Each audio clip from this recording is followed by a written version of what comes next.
नमस्ते दोस्तों। पार्ट 1 में हमने टूल्स के बारे में जाना।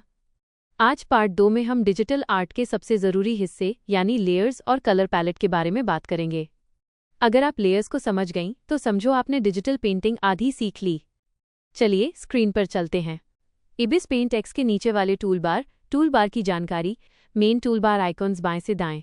ब्रश इरेजर स्विच, 2 तीर वाला आइकन, इससे आप जल्दी से ब्रश और इरेजर के बीच स्विच कर सकती हैं। Brush tool settings, circle icon जिसमें संख्या लिखी है, यह आपके ब्रश का साइज दिखाता है। इस पर क्लिक करके आप ब्रश की मोटाई, थिकनेस और ओपेसिटी बदल सकती हैं। कलर पिकर, काला डब्बा, ये आपका मौजूदा रंग दिखाता है। इस पर टैप करके आप नया रंग चुन सकती हैं। हाइड यूआई, नीचे की तरफ तीर, इस पर क्लिक करने से टूलबार और सारे बटन छुप जाएंगे ताकि आप पूरे स्क्रीन पर ड्राइंग कर सकें। अनडू, पीछे मुड़ा हुआ तीर, अगर आपसे कोई गलती हो जाए तो इसे दबाने से पिछला स्टेप वापस हो जाता है। रीडो, आगे मुड़ा हुआ तीर, अगर आपने गलती से अनडू कर दिया है तो इसे दबाने से वो स्टेप वापस आ जाएगा। लेयर विंडो, लेयर्स का आइकन, इस पर क्लिक करके आप लेयर पैनल खोल सकती हैं। बैक टू गैलरी, बाएं तरफ तीर, इससे आप अपनी ड्राइंग सेव करके वापस मेन गैलरी में जा सकती हैं। लेयर विंडो की जानकारी, लेयर विंडो, लेयर्स लेयर, ये नीचे दाएं कोने में 1 लिखे हुए आइकन से खुलता है। ये कांच की पारदर्शी शीट्स की तरह काम करती हैं ताकि आप बैकग्राउंड को खराब किए बिना ऊपर ड्राइंग कर सकें।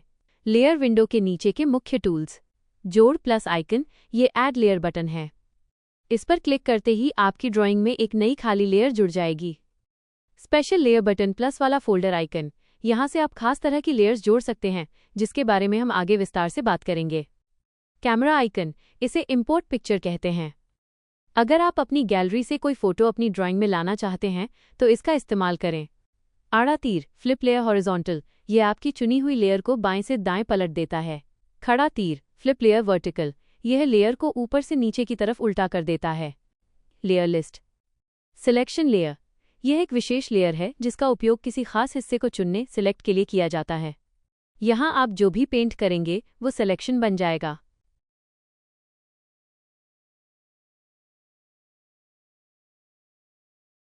लेयर 1, ये आपकी सामान्य ड्राइंग लेयर है। इसमें जो नीला रंग दिख रहा है उसका मतलब है कि अभी आप इसी लेयर पर काम कर रहे हैं। आंख का आइकन, आई आइकॉन, इसका उपयोग लेयर को दिखाने या छुपाने, शो हाइड के लिए किया जाता है। लेयर 1 के दाईं ओर जो 3 क्षैतिज रेखाएं ऑफ दिख रही हैं उन्हें लेयर ड्रैग हैंडल। लेयर का क्रम बदलना, रीऑर्डर लेयर्स, यदि आप अपनी उंगली को इन 3 लाइनों पर दबाकर रखेंगे और फिर उसे ऊपर या नीचे खींचेंगे, ड्रैग करेंगे, तो आप उस लेयर की जगह बदल सकते हैं। ऊपर या नीचे ले जाना, मान लीजिए आपने लेयर 1 पर कुछ बनाया है और आप चाहते हैं कि वो किसी दूसरी लेयर के पीछे नीचे चली जाए, तो आप इन्हीं 3 लाइनों को पकड़कर उसे नीचे की तरफ खिसका सकते हैं। संक्षेप में, ये बटन लेयर की पोजीशन को ऊपर नीचे करने के लिए इस्तेमाल किया जाता है ताकि आप तय कर सकें कि कौन सी ड्राइंग ऊपर दिखेगी और कौन सी नीचे। बैकग्राउंड, यहाँ आपको 4 छोटे बॉक्स दिख रहे हैं।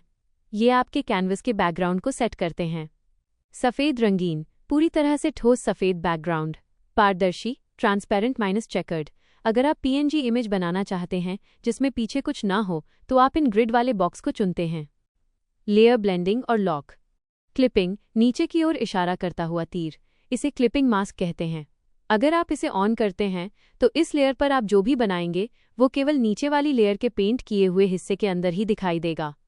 अल्फा लॉक, ताले और अल्फा का निशान, इसे ऑन करने पर आप उस लेयर के केवल उसी हिस्से पर पेंट कर पाएंगे जहां पहले से रंग मौजूद है।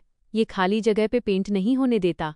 नॉर्मल ब्लेंडिंग मोड, यहाँ से आप ये बदल सकते हैं कि एक लेयर दूसरी लेयर के साथ कैसे घुलती मिलती है, जैसे मल्टीप्लाई, ऐड, ओवरले आदि।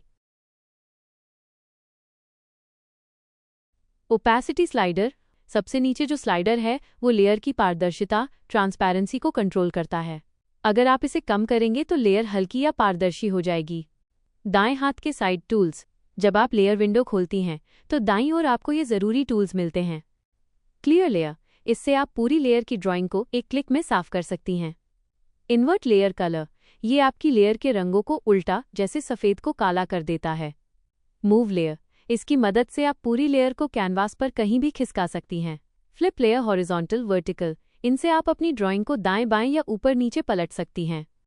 मर्ज लेयर डाउन, ये टूल ऊपर वाली लेयर को नीचे वाली लेयर के साथ जोड़ देता है। डिलीट लेयर, अगर कोई लेयर काम की नहीं है तो उसे यहाँ से डिलीट करें। एडिट एडजस्टमेंट लेयर, इससे आप लेयर की ब्राइटनेस और कलर्स को बाद में भी एडजस्ट कर सकती हैं। 3. डॉट आइकन, एक्स्ट्रा सेटिंग्स, यहाँ आपको कुछ और खास फीचर्स मिलते हैं। क्लियर वाइट, ग्रेस्केल कलर, ये सफ़ेद बैकग्राउंड को हटाकर ड्राइंग को पारदर्शी बनाने में मदद करता है।